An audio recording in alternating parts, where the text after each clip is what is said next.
Dear students, GPS CLAT Academy at Gyanodaya, a senior secondary school at Sikar, supports its students in their CLAT preparation.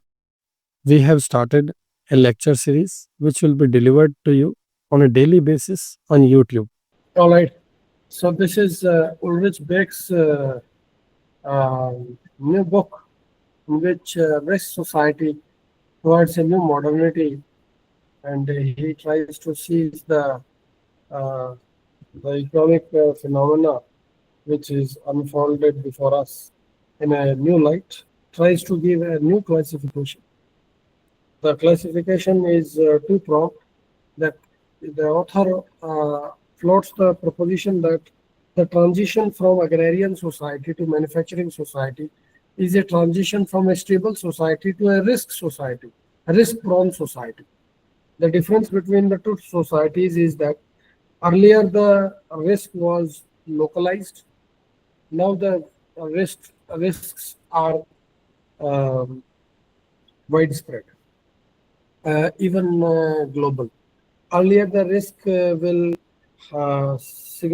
impact the local population, which will be far lower in comparison to the present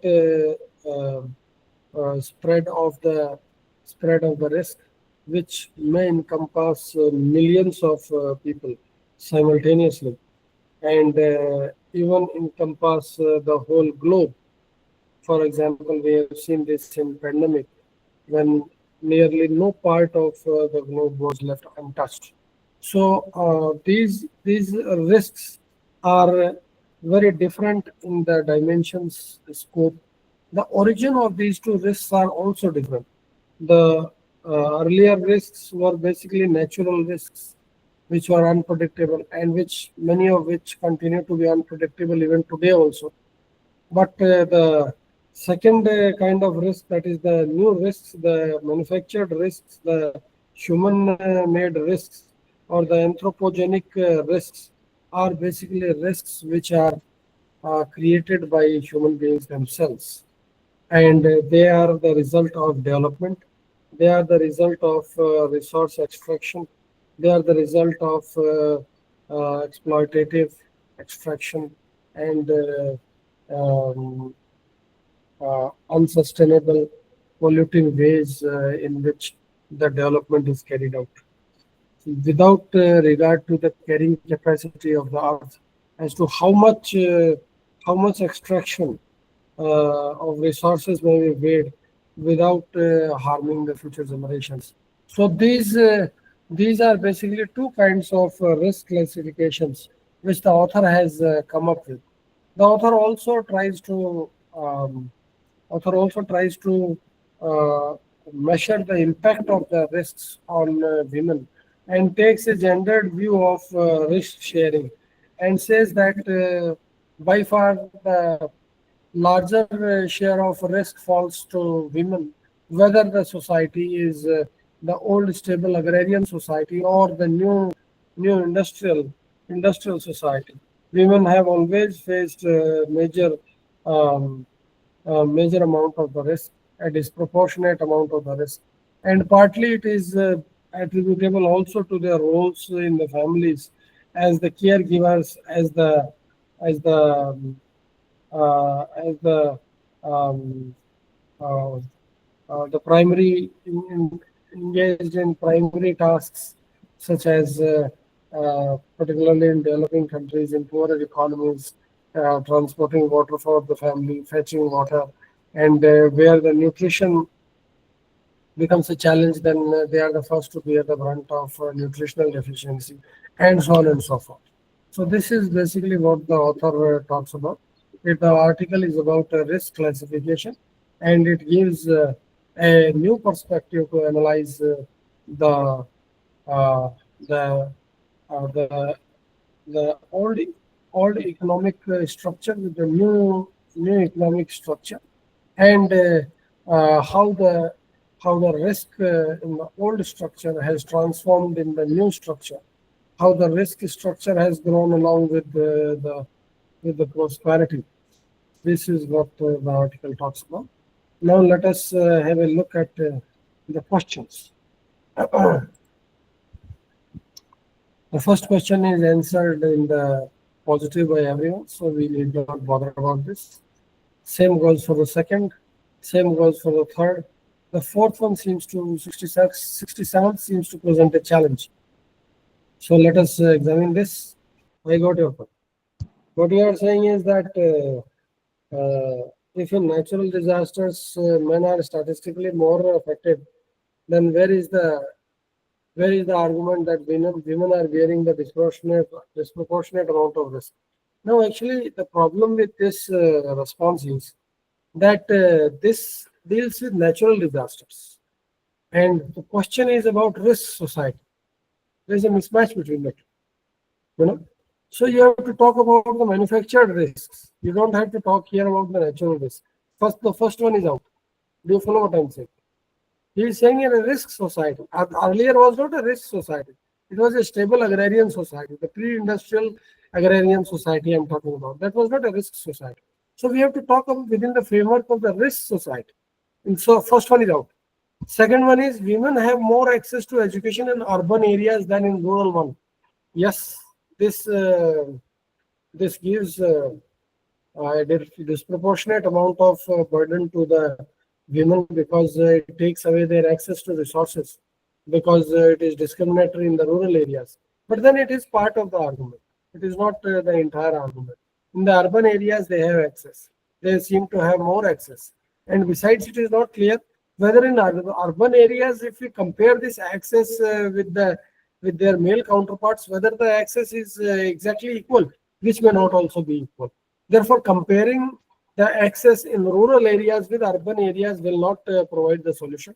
The solution will be provided if the access is examined on gender lines, not merely on the, not intragender but intergender. So B is also out.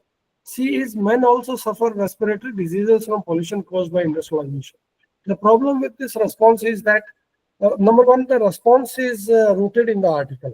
You can find a very specific mention in the article, which is talking about respiratory diseases which are caused by pollution. And those respiratory diseases are affecting women more in poorer economies because they are the people who are charged with the responsibility of providing meals and all that. Therefore, they are engaged in food and preparation and all that. But then this does not answer the structural inequity which is there in the risk of society. And it only deals with a small aspect of the problem. So to that extent, C also is incorrect. These technological advancements have led to improvements in maternal health care. Yes, this also weakens the author's argument in the sense that healthcare responsibilities are on women. But once again, it does not go to the structural inequities. It goes only to one aspect, a specific aspect of maternal health care only. Whereas the disproportionate burden which women face is across the entire spectrum of economic activities, whether it be in the earning, income based, whether it is health issues, whether it is participation in running the domestic household, doing the domestic chores, and so on and so forth. So you can't say, and of course, above all, access to resources, access to education, access to, access to education, health, and education and health. So these C and D seem to be the correct options. C seems to be nearer to the nearer option because C is rooted in the article more firmly. Though it makes little difference because the question is which of the following if true. So you have to assume them to be true. If you assume them to be true, but then if you have some rooting in the article, then we will opt for that. Though C and D are also not very happy choices. So here in this article, private members bill is being discussed, and this is a very interesting article. Private members bill.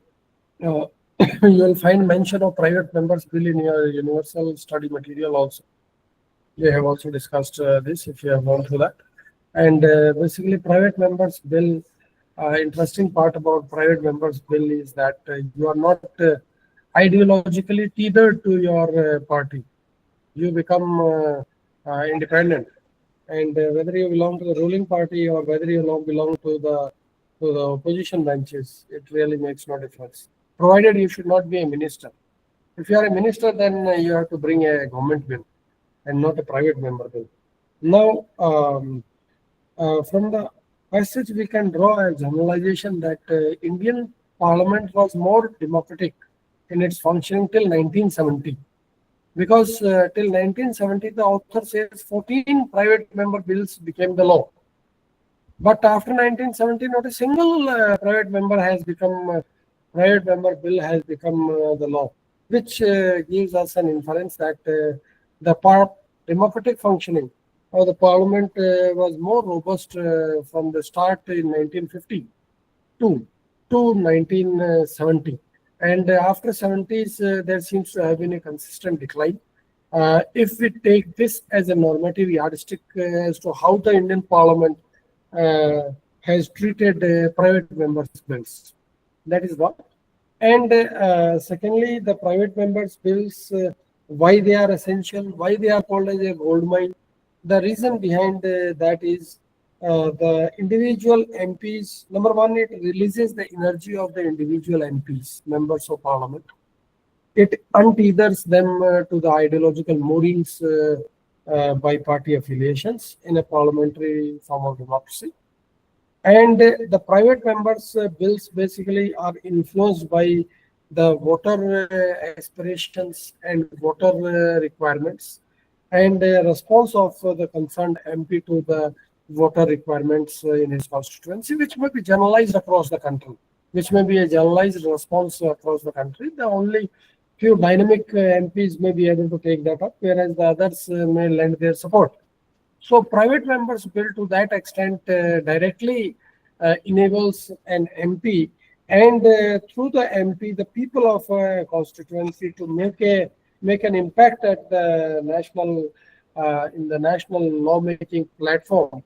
And to that extent, they deepen the democratic process.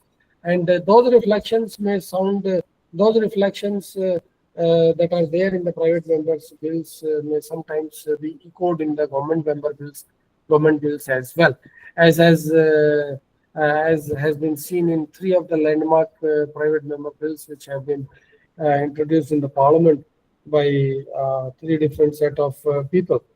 And the private members' bills basically then require a structural support in order to tap the full potential of private member bills. And those support, the author gives certain suggestions for that support. He says that disruption should be minimized. Fridays on which the discussion takes place should not be encroached upon by government business.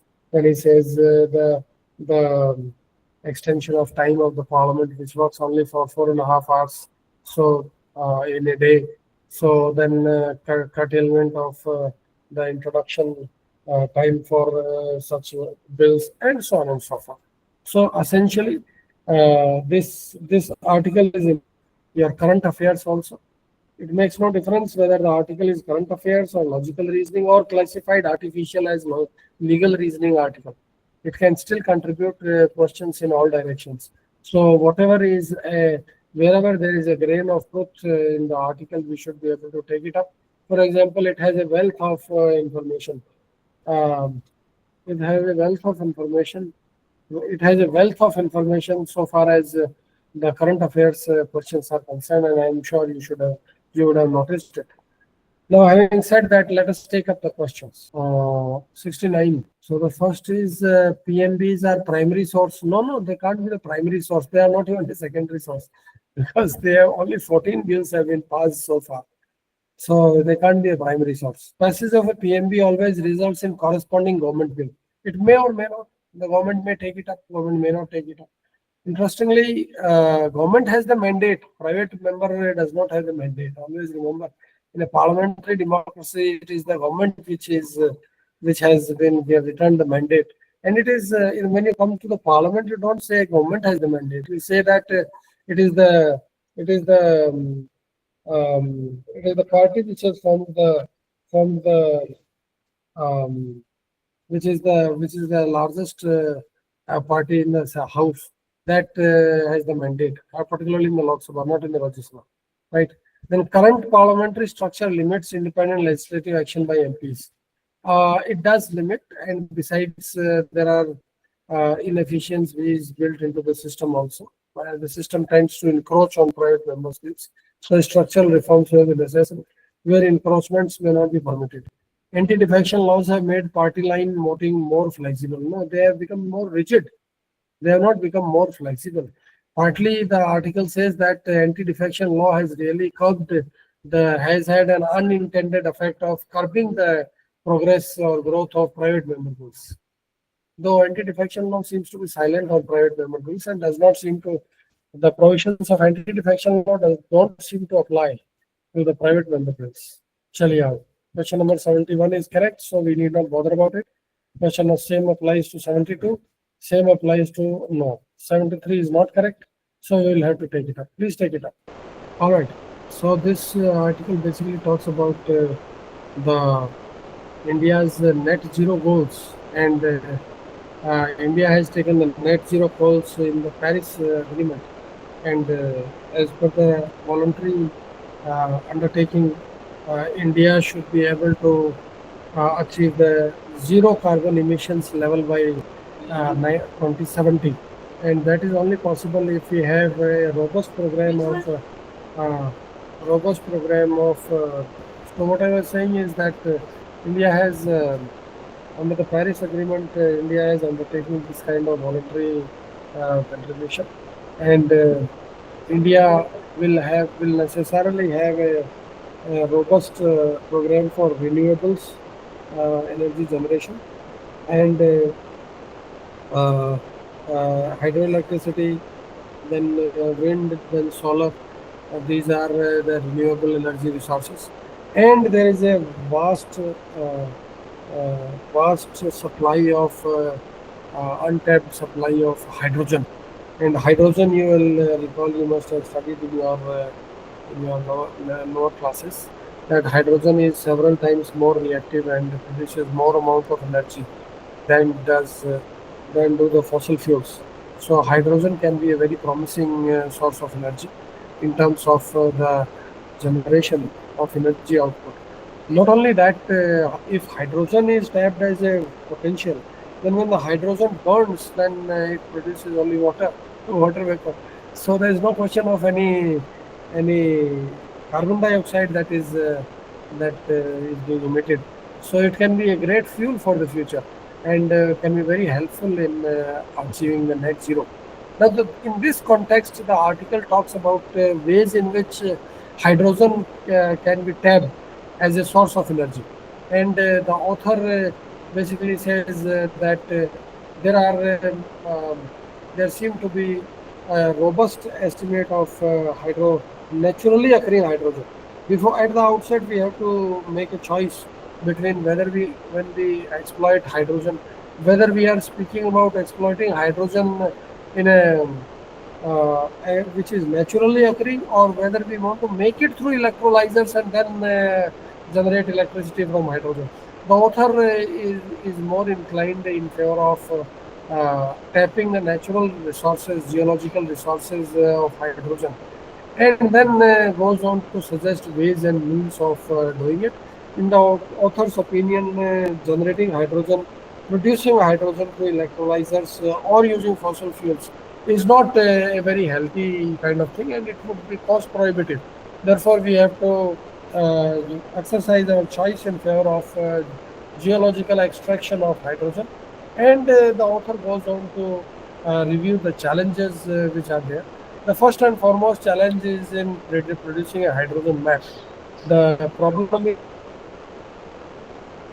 is a sector, and in seeking to replace hydrogen with hydrocarbons with hydrogen, the technology is in a phase of evolution, whereas extraction of fossil fuels it has become easier compared to hydrogen, because that technology is mature and stabilized, and that is so that does not pose any challenge any longer. Nevertheless, in case what technological challenges are there. So much so that we don't even have an authoritative map of the hydrogen resources in India. There is some talk in the article of hydrogen reserves having been found in some parts of India, but then they require further studies to confirm the preliminary estimates. And the author also says that some of the um, some of the the infrastructure that we have built that we have built over the years for transmission of natural gas from one place to another by way of pipelines could probably, with suitable modifications, be used for transporting hydrogen as well. Author also discusses some technologies, telluric technologies for creating a hydrogen map. How the future unfolds is in the womb of future, and let us wait and watch as to how the how the process is taken forward. So this is basically what the article talks about, and let us now discuss the questions which are there. First one is 100% correct, so I need not spend my time on this. Second goes same part. 76 is a challenge, so let us take it. All right. So here, this is a very interesting article, and this article basically gives a new proposition, a thought-provoking idea that it's an age of geoeconomics. That is number one. It is not merely an age of geopolitical, but also an age of geoeconomics. That is very. It is not a new concept. Economics was always central to geopolitical relations and geopolitical craft. But then now this has acquired an altogether new meaning in the sense that the world is deeply paralyzed at present. The first, the world institutions like the United Nations Organization and its principal organs, such as the United Nations Security Council, have all failed in the present geoeconomic scenario, geopolitical scenario, in the sense that the United Nations uh, has not been able to curb the wars between Ukraine and Russia on the one hand, and between Israel and Palestinians on the other hand, and over Gaza, and also the wars between Israel and Iran at present. So, what the author says is that the the the present institutional architecture of geopolitics has completely collapsed and is not serving any effective purpose. So, what exactly is working? What is the alternative model? The author says that presently what is working is geoeconomics. Is a thesis that the author has put forward. And author puts forward three interpretations, or I should say three examples. He exemplifies his thesis of geoeconomics being the predominant thesis in the world at present with three examples. The first example that he gives is the reconstruction deal between United States and Ukraine. The deal requires that the United States will give military aid to Ukraine, and that will guarantee its security. So the deal gives a security guarantee to Ukraine. That is number two. Number one. Number second is that in exchange for the military aid, the Ukraine is going to pay for the military aid that it receives by giving mineral licenses to the United States firms or companies, and the revenues that will be generated will be earmarked into a Ukraine reconstruction fund. So military guarantee, Ukraine will pay with its mineral resources, and for the in deep ongoing conflict to contain the conflagration that it has with Russia. Therefore, we can make a prediction based on this deal that the Russia-Ukraine war is likely to continue for an indefinite period of time, because by this deal the Ukrainians have secured the assistance of United States, and United States military resources, and therefore, and once United States military resources are being given, then the other nations like UK, Italy, France, Germany will not be far behind to have similar deals with Ukraine. And if they also end up having similar deals with Ukraine, then only God knows when the conflict between Russia and Ukraine is going to be concluded. And so that is one. So this geoeconomics thesis, which the author propounds, in one way it promotes global stability, but in another way it ensures that instability, the current global instability, will continue indefinitely. That is one aspect of the geoeconomics thesis that the author has put forward.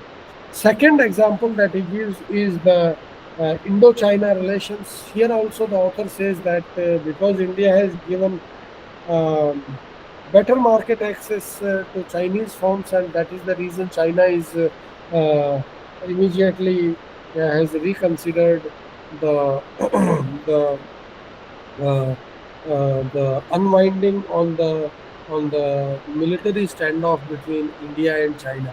So that is another example that he gives, that it is the geoeconomics which is now stabilizing world peace, and not the institutions meant for that purpose.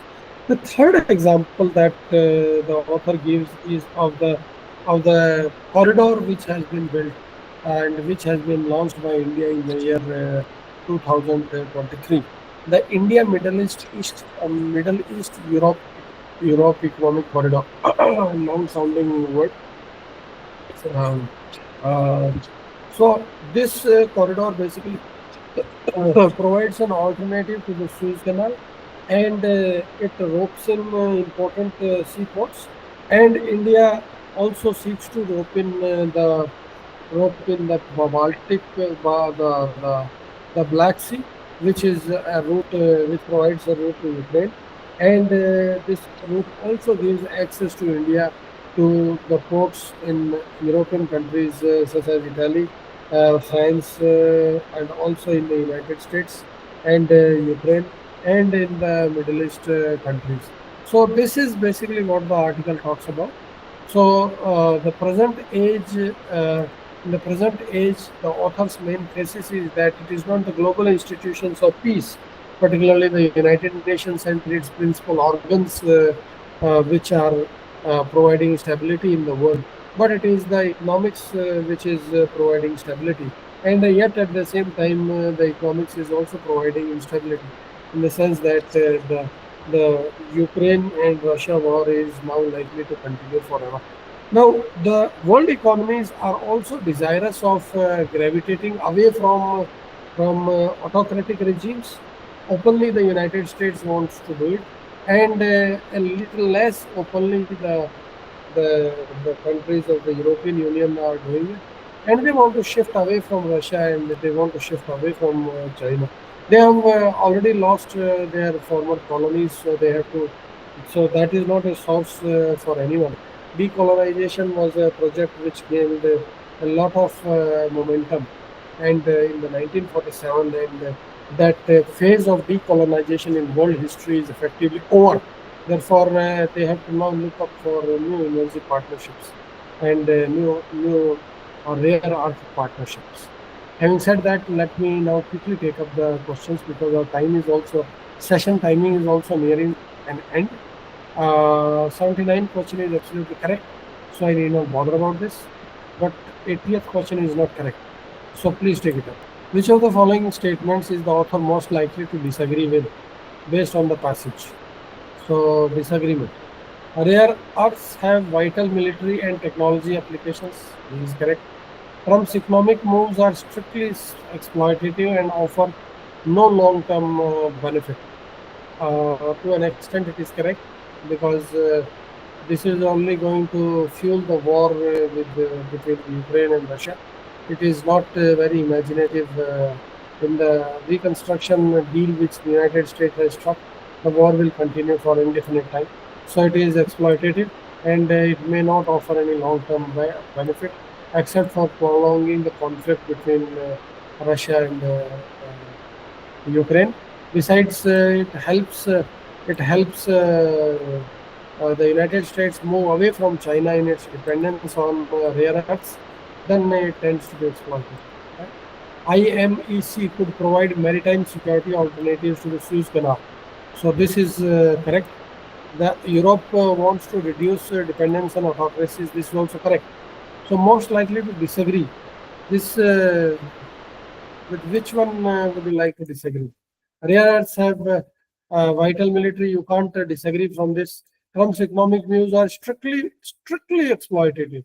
You see, they are exploitative, no doubt, because extraction is exploitation, and no long-term benefit. Long-term benefit, you can say that it will help Ukrainians uh, fight for their peace, fight for their country. You can say that. Um, so to that extent, and besides, it diversifies the world supply chains. The world supply chains are moving away from China and Russia. Russia in terms of energy and from China in terms of rare earths. So to that extent, it has a certain amount of benefit. You can say that IMEC could prove maritime security alternatives. That is correct. That IMSC could provide maritime security alternatives. That is also correct. But then he is asking most likely to disagree. Then Europe wants to reduce dependence. That is also correct. So D seems to be the most appropriate. B seems to be the most appropriate choice because A, C, and D are the ones with which the author is agreeing. Ukraine's rare earth mining. Please start. You can take it up. I don't have to speak all the time. Ukraine's rare earth mining could spark major geopolitical changes. Uh, yes, geopolitical changes because they are moving away from China. They are moving global supply chains for rare earths. These resources allow nations to bypass. Yes, that is the same thing. So A is the correct answer. Then this is correct. Then this one is not correct. Based on author's evaluation, which of the following would most weaken the idea that U.S.-Ukraine minerals deal ensures strategic security? It does ensure strategic security for Ukraine in the sense that they get access to military, the weaponry of the United States in their fight against Russia, which they believe is a national liberation struggle. So revenues from Ukraine's mineral license are invested in its reconstruction. That is correct. Most weaken, but he is not asking for correct. He is asking which is going to weaken the idea of strategic security. This strengthens the idea of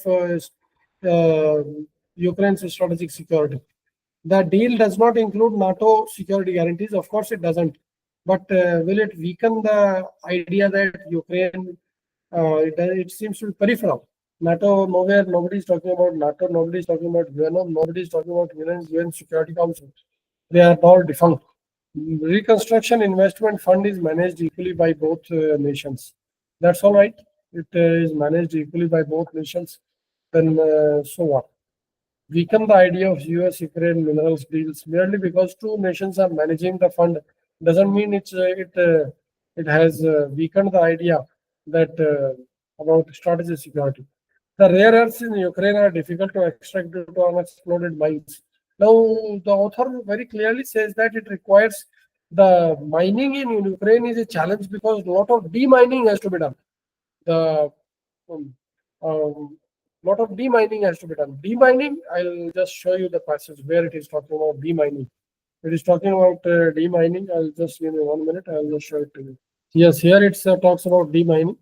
Here I am sharing the tab. Extracting rare earths in Ukraine will be no easy task. Mining will require intensive demining.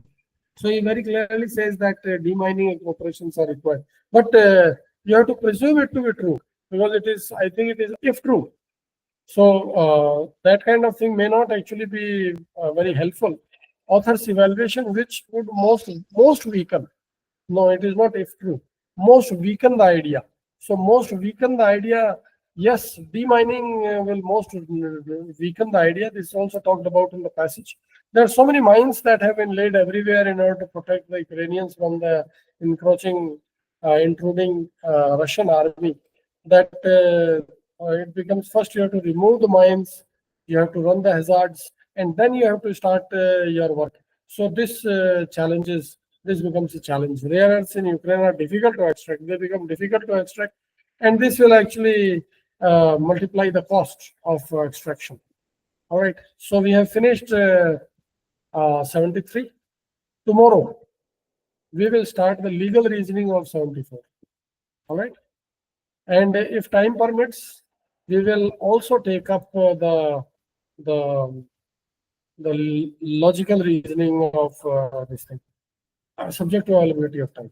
And always remember, our goal is to finish one paper per day. That is where we are headed.